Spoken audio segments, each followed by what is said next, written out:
आइए आज शुरू करते हैं हिंदी की प्रैक्टिस।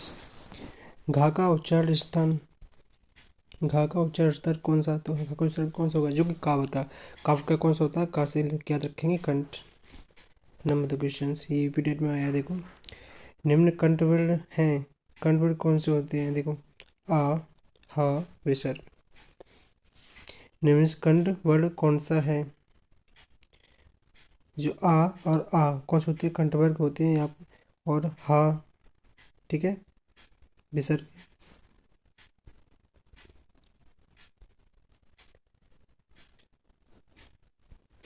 श की ध्वनि का उच्चारण स्थान क्या होगा। श का क्या होता है, मूर्धा।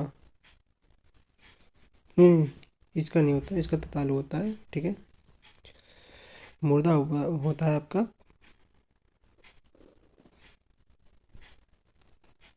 इस स्वर में श का मूर्धा होता है, और ये वाला सा होता है, ये होता है दंत, दंत वाला सा।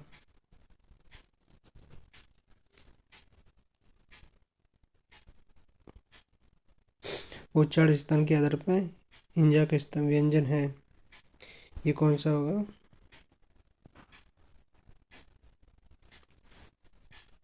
तालव्य। क्योंकि च वर्ग कौन सी बात है, तालव्य में। ठीक है, च वर्ग तालव्य, का वर्ग कंठ।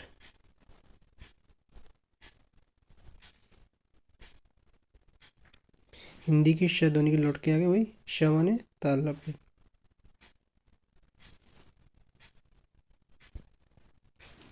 ज झ झ का उच्चारण चावर कौन लागे, चावर कौन सा होता है, तालु। ठीक है, तालु आपका।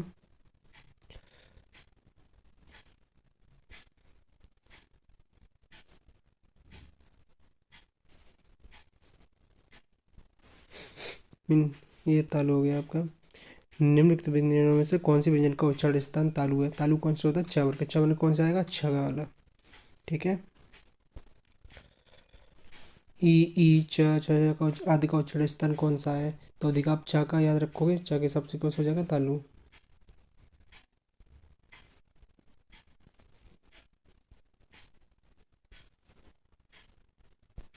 या का उच्चारण स्थान कौन सा होता है, तालु। चावर का तालु, या का तालु। ठीक है, श का आपको पढ़ चुके तालु।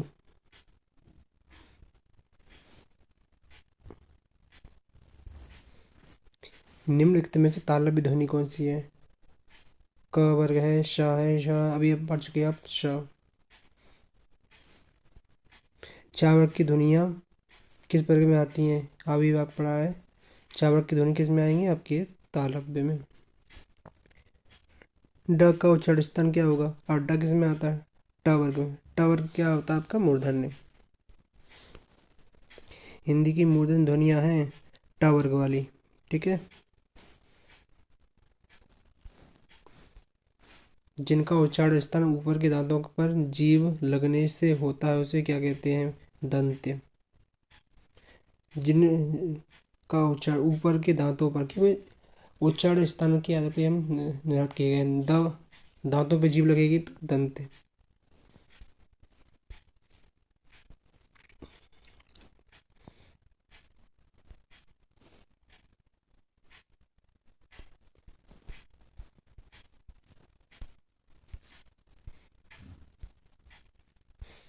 में से कौन सा मूर्धन्य है, मूर्धन्य कौन सा, ट वर्ग। ठीक है,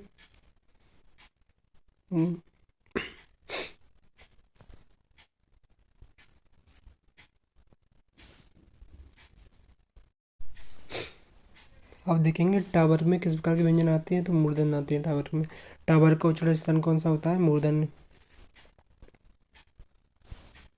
उच्चारण स्थान की दृष्टि से थ किस वर्ग का व्यंजन है, थ। त वर्ग, त वर्ग किस आता है, दंत में। दंत वर्ग में कौन सा आता है आपका, त वर्ग। द ध्वनि त थ द त वर्ग में आ रहा है, तो त वर्ग में कौन सा हो जाएगी, दंत्य। ठीक है, इसका कौन सा हो जाएगा, दंत्य।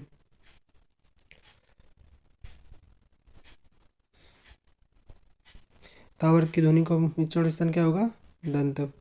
तावर का उच्चारण स्थान दंत, ये भी ठीक है। दो समानार्थी शब्दों की पुनरुक्ति के बीच में किस विराम चिन्ह का प्रयोग किया जाता है? इसमें हो जाएगा योजक, क्योंकि जैसे कि हम लिखेंगे किस किस, जैसे कि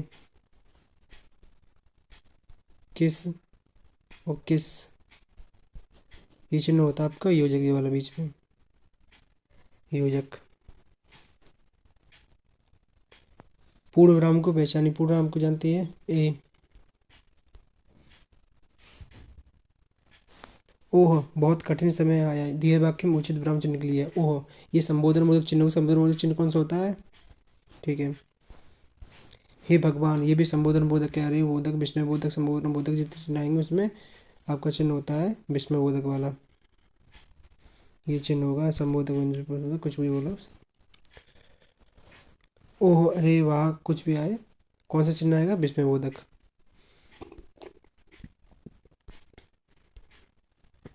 निम्नलिखित में से कौन सा अल्प विराम है? अल्प विराम कौन सा होता है आपका? ये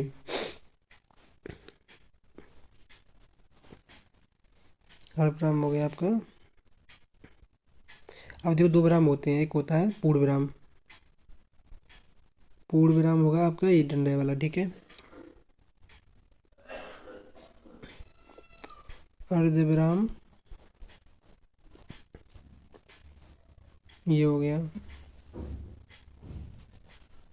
ठीक, कोमा वाला। एक होता है अर्ध विराम हो गया। अब हो गया आपका अल्प विराम,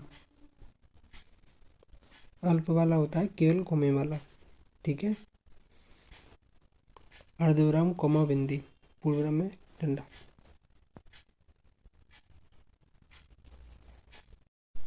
नेताजी ने कहा था तुम मुझे खून दो मैं तुम्हें आज़ादी दूंगा, इस वाक्य में कौन सा चिन्ह प्रयोग हुआ है? ये आपका इन्वर्टेड कॉमा, इंग्लिश में बोलते हिंदी में बोलते उद्धरण चिन्ह। जब वाक्य की गति अंतिम रूप ले ले, विचार के तार टूट जाए, वहाँ किस प्रकार का प्रयोग होता है? पूर्ण विराम का, ठीक है। जो बाकी पूरा हो जाता है, बाकी पूरा करते हैं, वहाँ पे लगाते हैं पूर्ण विराम। निम्नलिखित में से कौन सा पूर्ण विराम को पहचानिए? Option number A. उद्धरण चिन्ह का प्रयोग कहाँ होता है? जब कोई वाक्य अर्थ की दृष्टि से पूर्ण हो जाए, जब कोई वाक्य प्रश्न पूछा जाए, जब किसी कथन के ज्यों को तो लिखना हो तो उद्धरण चिन्ह का प्रयोग होता है। प्रश्न पूछा जाए प्रश्नवाचक चिन्ह आएगा वहाँ पे। बाकी अर्थ की दृष्टि पूर्ण हो जाए तो पूर्ण विराम आएगा। इसमें कौन सही हो जाएगा? सी 27 का। हंस पद किस विराम का एक नाम है? ये होता है त्रुटि विराम, त्रुटि और विराम हंस पद। विराम आदि चिन्हों की दृष्टि से कौन सा वाक्य शुद्ध है? पिता ने पुत्र से कहा देर हो रही है कब आओगे, शुद्ध है, गलत हो गई? क्योंकि पूछ रहा है तो प्रश्नवाचक आना चाहिए यहाँ पे। पिता ने पुत्र से कहा देर हो रही है कब आओगे, ये गलत होगा, क्यों? पिता ने पुत्र से कहा, कौमा क्यों आएगा यहाँ पे? सीधे कह रहा तो पिता ने पुत्र से कहा देर हो रही है कब आओगे, यहाँ पे एकदम सही है, इन्वर्टेड कॉमा हो गया, ठीक है। पिता ने पुत्र से कहा देर हो रही है कब आओगे, यहाँ पे प्रश्नवाचक चिन्ह नहीं है, इसलिए ये गलत हो गया। जहाँ पूर्ण विराम हो अपेक्षा अल्प विराम से अधिक रुकना अपेक्षित हो, वहाँ चिन्ह का प्रयोग किया जाता है, वहाँ का अर्ध विराम का। अर्ध विराम का चिन्ह कौन सा होता है? अर्ध विराम का चिन्ह होता है आपका ये वाला, ठीक है। हर्ष शोक घृणा आशा जैसे भावों को व्यक्त करने के लिए चिन्ह का प्रयोग किया जाता है, अभी बताया था विस्मय बोधक में।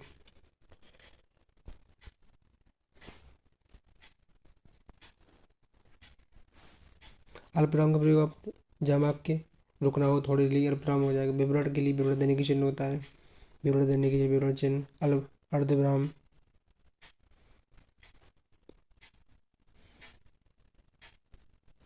ठीक है।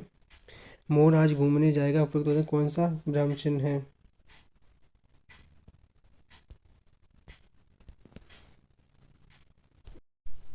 मोहन आज घूमने जाएगा उपयुक्त वाक्य में कौन सा विराम चिन्ह है? पूर्ण विराम यूज हो रहा है तो पूर्ण विराम हो जाएगा, ठीक है। निम्नलिखित में से कौन सा विकल्प विराम विराम भेदक उसके चिन्हों को सम्मिलित नहीं करता है? पूर्णविराम सही है। अल्पविराम योजक चिन्ह जीरो नहीं होता है, अल्पविराम सही है। ठीक है, उद्धरण चिन्ह ये भी सही है आपका। कौन सा गलत हो गया? सी योजक चिन्ह होता है आपका ये वाला।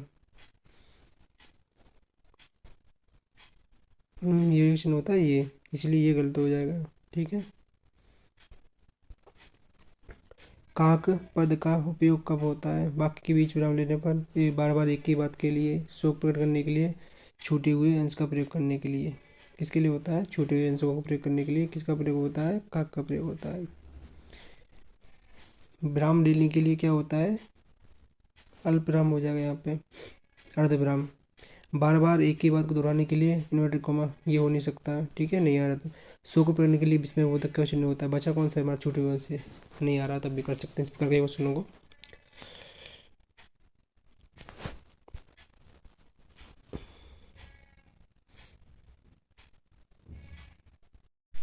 अब हम करेंगे वाक्य शुद्ध, वाक्य वर्तनी शुद्ध। ठीक है।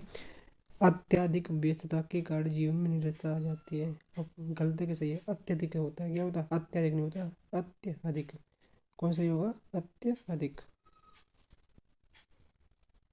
कौन सा होगा? अत्यधिक सही। ये गलत, ये गलत, ये गलत। ठीक है। निम्नलिखित में से कौन सा शब्द वर्तनी की दृष्टि से शुद्ध है? प्रतिनिधि होता है, छोटी ई लगता है, इसमें धी आएगा, इसलिए ये गलत हो गया। कौन सही होगा? प्रतिनिधि सी। अशुद्ध वर्तनी का चयन कीजिए। साधु, शून्य, सांसारिक होता है, सांसारिक नहीं होता, सांसारिक। ठीक है, साधु सही है। हस्तक्षेप, कौन सा गलत हो गया? हस्तक्षेप, ये सांसारिक। ठीक है, साधु सही है। गलत कौन सा हो गया आपका? हस्तक्षेप। क्या होगा? हस्तक्षेप होता है, न नहीं लगेगा। ठीक है। निम्न वर्तनी की दृष्टि से अशुद्ध शब्द है। अशुद्ध, प्रादेशिक एकदम सही है। माधुर्य ये भी सही है। व्याप्त सही है। प्रामाणिक नहीं होता, क्या होता है आपका? प्रामाणिक, प्रामाणिक होता है, प्रामाणिक। ठीक है। जहाँ कहीं भी लास्ट में एक प्रत्यय आता है उससे पहले आ की मात्रा जोड़ देते हैं, जैसे प्रामाणिक। जैसे सांसारिक में भी आ जोड़ेंगे।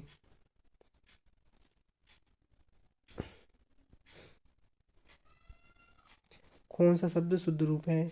46, 46, 46, 46। तो कौन सही होगा?